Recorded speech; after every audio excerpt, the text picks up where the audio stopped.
José Antonio, ya con este tiempo que has tenido como de evaluar, de pensar, ¿qué dirías de tu experiencia en el Ministerio de Hacienda y esa criatura tuya que es la reforma tributaria del gobierno de Gustavo Petro? Claramente, ¿cómo la ves? No, yo creo que mi experiencia fue positiva. Creo que así es reconocido ampliamente. Eso creo yo, sí. Y yo diría que pues la reforma tributaria es un tema particular, ahorita hablamos de ella, pero lo otro es generar, como se dice, confianza en la economía colombiana, porque, digamos, los primeros meses del gobierno fueron muy complicados, la tasa de cambio se disparó a más de 5.000 pesos, las tasas de interés de los títulos del gobierno, los bonos del gobierno, que es con lo que financia el déficit, aumentaron dramáticamente. ¿Eso era qué? ¿Desconfianza? Era desconfianza. Entonces yo digo que hubo 2 días que fueron mi pesadilla, que fueron el 20 y el 21 de octubre. Obviamente nadie se dio cuenta. ¿Qué pasó el 20 y el 21? No, fue cuando ya todo estaba totalmente desordenado, para poderlo de alguna manera, ¿no? Entonces hubo esta tarea, digamos, de generar confianza, de darle mensajes positivos al mercado. Y déjeme, yo hago ahí una pequeña intervención. José Antonio Campo era el colombiano que tenía el reconocimiento para generar esa confianza. Es decir, vos sacaste la reforma tributaria, pero esta parte de recuperar la confianza en el país, que era una confianza que se había perdido en los mercados internacionales, un poco en el mundo económico internacional, pues el solo hecho de que José Antonio fuera el ministro, dijo que muchos dijeron, está complicado, pero está en buenas manos. Pues aquí no vamos rumbo a una locura, a una irresponsabilidad.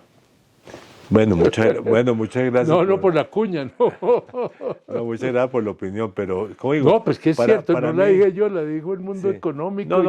Como digo, a partir de fines de octubre, comienzos de noviembre, ya las cosas comenzaron a normalizarse. Ya el agua como volver ya la tasa de cambio comenzó a bajar. Y vos ya empezaste a respirar y a dormir más tranquilo. Las tasas de interés de los títulos del gobierno comenzaron a bajar. Entonces todo eso generó pues... Esa fiebre estaba ya bajando. Sí, exacto. Entonces es como, digamos, el elemento, y tiene que ver con, si ahorita hablamos con los desequilibrios, como se dice. Y comencemos por el primer desequilibrio, porque tiene que ver con la reforma tributaria, que es el tema de, nosotros heredamos, o este gobierno, digamos, heredó una deuda pública muy alta, una de las más altas de la historia, en primer lugar, pero también un déficit. Un déficit que tenía, si quiere, 2 componentes, el del gobierno nacional y el déficit de este Fondo de Estabilidad de Precios de Combustibles, porque el gobierno pasado había decidido no aumentar el precio de la gasolina ni el precio de la CPM, pese a que los precios internacionales se habían disparado. Aquí hay una noticia, precio de la gasolina va a seguir subiendo en Colombia. Bueno, pero ya estamos... Ya es más moderado. No, ya estamos llegando al final. Dependiendo, digamos, el ministro Bonilla ha dicho que termina en noviembre. Perfecto. Porque hay toda una zozobra.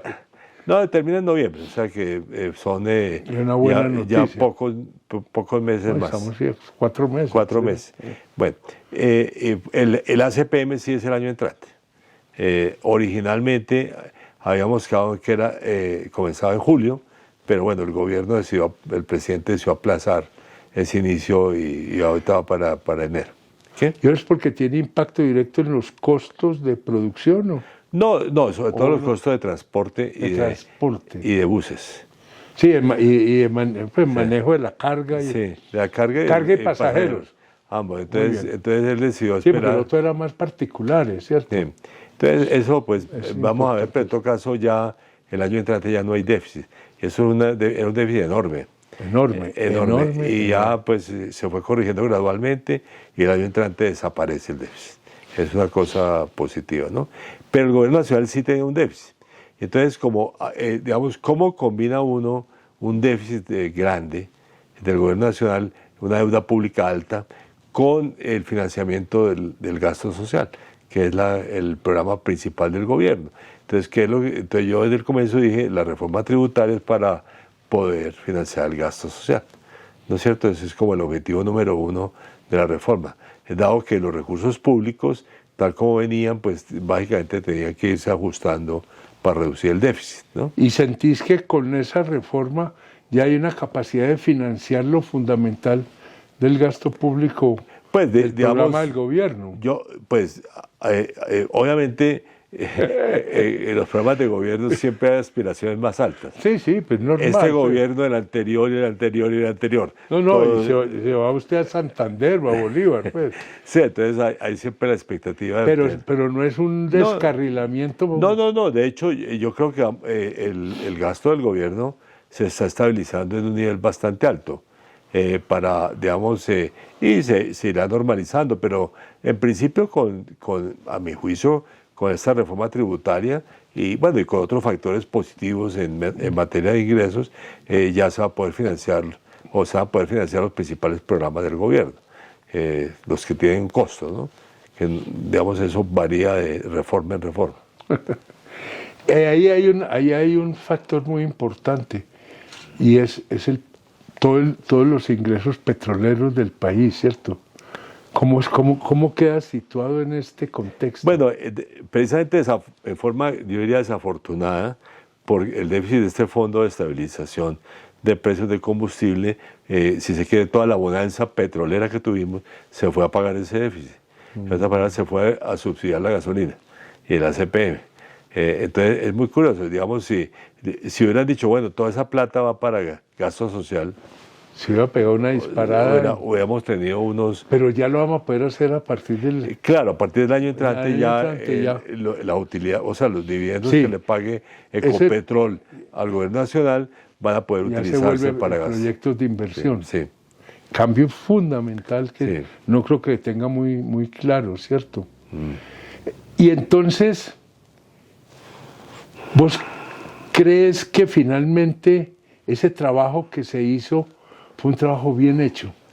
Fue un trabajo serio. Sí. Bueno, preguntárselo al principal responsable, pero bueno. Sí. Bueno, debo decir también objeto de largas negociaciones. Sí, eso no salió así. O sea, porque uno tenía que negociar con grupos políticos, yo me reuní con todos los grupos políticos, y por otra parte con grupos empresariales. Los que iban a poner la plata. Los que iban a poner la plata. Entonces, esa doble negociación pues fue... compleja. Pero, y larga. Y curiosamente... agotadora.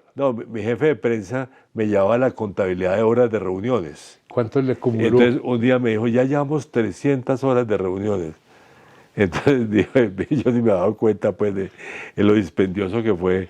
Pero ya terminado el ciclo de reuniones, los acuerdos, bueno, decís, claro, dentro de lo posible, y eso no fue incluye, lo mejor. Eso no incluye las sesiones del Congreso. Digamos que esas eran negociando. Pero bueno, después viene la sesión del Congreso de aprobación que pasa pues como siempre, pasa por la comisión de las comisiones del Senado y la Cámara y las plenarias del Senado y la Cámara. Eso, bueno, eso se logró. No, yo creo que vos mirando para atrás puedes decir misión cumplida, ¿cierto? No, y además, bueno, como uno puede decir que la reforma tuvo 3 objetivos básicos y quedaron consagrados. El primero era tener un sistema tributario más progresivo, y eso con las personas naturales. Y eso básicamente son 2 elementos. El primero es quitarle beneficios a las personas con ingresos altos, beneficios tributarios, y además poner un impuesto al patrimonio permanente, y eso basado en el hecho de que el patrimonio es lo peor distribuido que hay, ¿no es cierto? Entonces eso, digamos, el primer objetivo, y ahí se logró, tuve una sola derrota en esa discusión, que fue que fue el impuesto a las pensiones altas. Ahí fui derrotado por el Congreso. Es que hay muchos interesados en las pensiones altas. El segundo fue una idea que tuve de que los sectores estaban en bonanza, como se decía antes para las cafeteras, estuvieran en bonanza, contribuyeran más al financiamiento del gasto social. Yo siempre defendí cuando en las bonanzas cafeteras, cuando el café era el principal artículo de exportación de Colombia y había bonanza cafetera, siempre el sector cafetero tenía una contribución especial al gobierno. Repartamos un poco la bonanza. Lo mismo le dije, lo mismo tiene el sector petrolero y el sector de carbón, que son los sectores que tenían un auge. Entonces ahí, digamos, y se logró un se logró. Eso tuvo un apoyo generalizado en el Congreso, digamos, y obtuvimos pues básicamente dos cosas. Una, un impuesto extraordinario, sí, mientras los precios internacionales estén altos. Sí. Y eso pues se va eliminando hasta que alcanza el precio base. Pues, sí, no, y hasta que alcance pues la tasa normal. Y el segundo, que bueno, si quieren hablamos de eso después, pero fue no permitir que las regalías que pagan las empresas de petróleo y carbón se puedan deducir como costo en el impuesto de renta. Esto es básicamente porque en la práctica, digamos, como el impuesto de renta de una empresa en Colombia es 35%, el 35% de la regalía lo estaba pagando el gobierno nacional, para ponerlo de esa manera, ¿no? Entonces se dijo, no, cero pago el gobierno nacional, esto es 100% por cuenta de Es que la regalía es plata ya del gobierno, pues, sí, no son utilidades de la empresa que la genera. Exacto, entonces eso es como, y el tercer objetivo fue poner normas mucho más estrictas contra la evasión tributaria. ¿Y se logró en eso? Se logró en eso, incluso normas penales más estrictas. Eso es básico, de lo cual se habló mucho, hace mucho tiempo. Pues mire, le cuento que yo fui el primer ministro de Hacienda que dije que había que establecer cárcel para los evasores. Cuando fui ministro de Hacienda en el gobierno de Samper. De Samper. Casi me matan. Y ahorita se las cobró. Después se fueron introduciendo finalmente. Eso ya hoy en día tiende a ser... Sí, eso es típico, pero mire, por ejemplo, el caso de Estados Unidos y Europa. Digamos, la cárcel que tienen grandes artistas, incluso... políticos. Y políticos, ¿no es cierto? Pues el que maneja los negocios de Trump en Nueva York está en la cárcel. En la cárcel, exactamente. Por evasor. Porque fomentó la evasión del grupo Trump, el grupo empresarial. Es que le están robando al Estado, simplemente es un robo. Entonces, esos fueron los tres objetivos, yo creo que se lograron, con pues, obviamente largas negociaciones y se lograron. Había otras cosas menores. ¿Qué falta para tener un sistema tributario como Dios manda? Bueno, ¿qué nos quedó faltando? No, en realidad todavía hay que hacerlo más progresivo hacia adelante. Vamos a ver cómo resulta. Sí, aumentar progresividad todavía. O sea, francamente, digamos, la tasa máxima de tributación podría ser más alta. Pues 39%. Es tributación sobre ingresos. Personales. Sí, personales. Sí, es que en Colombia la tasa sobre ingresos personales es más baja que otras internacionales. La de empresas es muy alta. Entonces yo creo que sería mejor cambiar la proporción. Cambiar la proporción, o sea, aumentar más los ingresos de las personas naturales y reducir los de las empresas. Que mucho de esos de las empresas va para inversión. Mucho. No, en principio el grueso o sea, todos los nuevos recaudos son para inversión pública, ¿no? No, pero digo yo, los ingresos que están en cabeza de las empresas, no de los que no reparten, pues la utilidad es no repartida. Es para inversión, exactamente. Es para inversiones. Sí. Es decir, usted ahí está golpeando una posibilidad. En cambio, lo otro sí, pues una plata que usted se ganó, pague el impuesto sobre eso, ¿cierto? Entonces, ¿vos crees que había que aumentar ahí progresividad sobre los ingresos? Personales. Dividendos, básicamente. Sí. Y todo tipo de... Todo tipo, sí. Todo tipo de ingresos personales. Personales, exactamente. Sí. Que eso es muy importante, ¿sí? Porque es que el efecto macroeconómico es muy distinto grabar la empresa que grabar al que está recibiendo el ingreso. Totalmente. Sobre todo en términos de progresividad, ¿cierto?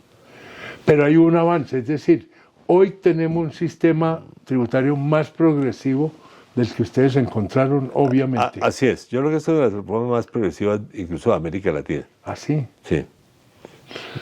Vamos a ver los resultados. Eso te iba a decir, pues que es prematuro saber. No, espere, digamos, claro, todavía falta además las protestas no las protestas, pero sí el enojo de los contribuyentes. A ver, yo creo que hay un principio universal, a nadie le gusta pagar impuestos. A nadie. A partir de esa, pues nadie va a aplaudir, es decir, pero cuando el impuesto se ve que está siendo bien invertido esos recursos, la prevención baja, porque hay siempre la idea, aquí nos están sacando más plata para que se la roben los políticos. Sí, que ahí es la parte importante. Por el lado del gasto, ¿vos cómo crees que esto haya podido mejorar o tenemos la tarea todavía por hacer? Bueno, eso, digamos, por el lado del gasto, digamos, hay dos temas hoy en día. El primer tema es cuáles son las prioridades. El plan de desarrollo, ¿no? Que son de cosas que se crearon en el plan de desarrollo, pero vamos a ver, por ejemplo, el sector, digamos, rural es el que más recursos adicionales va a tener, incluyendo la reforma agraria, pero también programas, digamos, de apoyo a los campesinos, digamos. Y lo que es desarrollo rural, más allá de comprar la tierra. Pues. Sí, entonces ese es como un área que bueno, que está asociado también con un elemento que es, digamos, dar beneficios a los en materia de financiamiento a los pequeños productores, ¿no? A los microempresarios del campo y de la ciudad en realidad, pero bueno. Es lo que llama el presidente la economía popular. ¿O? La economía popular, así es. Que eso es muy Brasil. Sí. Bueno, y digamos, pero también hay pues mayores recursos para salud, un apoyo especial a las personas mayores que no tienen pensión. Y todo el sistema de seguridad social. Pues. Bueno, y además, pues, más recursos para cultura, para la ciencia y la tecnología. En fin, y el segundo tema, que todavía no está totalmente resuelto, eso vamos a ver, es la ejecución. La ejecución del presupuesto está siendo muy baja en este gobierno. Uno puede decir porque también las personas encargadas de la ejecución pues no tienen toda la experiencia para... Es que hay una... Porque eso, sí, gastar en el sector público es complejo. Y si no lo hacen... No, y esta renovación sociopolítica tiene un costo a corto plazo. Tiene un costo, sí. Entonces, bueno, vamos a... eso como los... Bueno, pero digamos, hay otro grupo de temas que es en la jerga lo que llamamos los economistas la macroeconomía. O sea, entonces, yo diría que ahí hay dos grupos de temas. Sí, señor. En los que hay acciones positivas y los que son todavía interrogantes complejos. ¿Temas a resolver o qué? Sí. No. Entonces, en los que los positivos, que son precisamente están muy asociados a esta generación de confianza, son primero reducir el déficit de la comercial del país, que era muy alto. Entonces dijimos, vamos a tener como objetivo, digamos, reducir ese déficit que todo el mundo internacionalmente decía, ¿por qué Colombia tiene ese déficit alto? Es uno. Segundo, déficit comercial. Bueno, digamos... O déficit en balance en general. No, en la jerga de cuenta corriente. Ajá. Pero bueno, son básicamente actividades comerciales, nada más que también incluye los servicios, incluye las transferencias de... Estamos comprando más de lo que vendemos. Exactamente. Pues así puesto en lenguaje llano. Ese es un tema, entonces cómo se reduce ese déficit, porque eso ya estaba generando desconfianza en Colombia. El segundo, el déficit fiscal, que hablamos de él.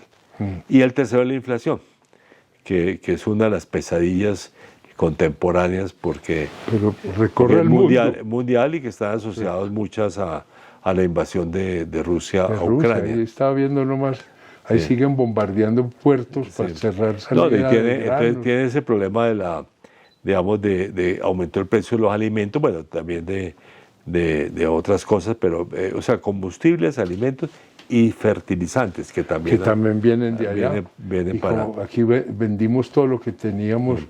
Entonces, ahí eso también, ahí hay avance. Ya llevamos 3 meses de baja inflación, todavía está alta, digamos. Pero yo te hago una pregunta. Para ese abastecimiento mercado interno, ¿ha habido una reacción de la producción nuestra que ayude a compensar eso? No totalmente, presente es parte del programa. Esa es parte del programa que hay que hacer.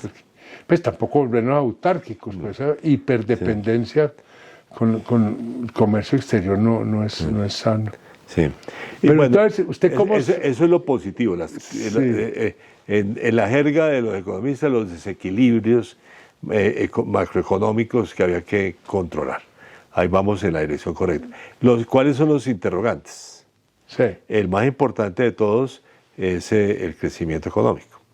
O sea, está bastante claro que en gran medida por el aumento de tasas de interés. Ya se frenó totalmente la demanda y el segundo trimestre yo creo que prácticamente no hubo crecimiento. Entonces, eso, digamos, afortunadamente todavía no se ha reflejado en empleo, pero digamos, si continúa va a comenzar a afectar el empleo. Directo, claro. Entonces, digamos, las tendencias han sido positivas hasta ahora en empleo. En la última encuesta de hogares lo dijo así, pero vamos a ver para. Y el otro que a mí me preocupa bastante son las exportaciones, que además tienen que ver con el desequilibrio comercial, ¿no? Entonces, cómo las exportaciones disminuyeron bastante. En valor. En valor. En el primer semestre. Un poco crisis del sistema mundial, ¿no? Claro, pero entonces, sobre todo por baja de precios. Baja de precios, por eso, en valor. Entonces bajan los precios del petróleo, menos y no el que café también. Menos. Claro, el café también se bajó de precio. El petróleo empezó a bajar. Sí, el petróleo está bajando. Entonces, todo eso, y ahí me preocupa mucho la tendencia, porque, digamos, sí es muy importante, tanto para el tema del déficit comercial, sí, uno, como para el crecimiento económico. Y para el empleo. Y para dispara otra vez el desempleo. Claro, y vía el crecimiento económico sobre el empleo. Claro, exactamente. Sí. Tenemos que parar aquí porque no se acabó el tema, no acabó el tiempo como siempre. José Antonio, vos has mantenido siempre una discusión que es muy abierta en el mundo económico entre tasa de interés e inflación. ¿Sí? ¿Vos crees que una de las vías para controlar la inflación es bajar la tasa de interés? Bajo condiciones, ¿no? No para bajar la inflación.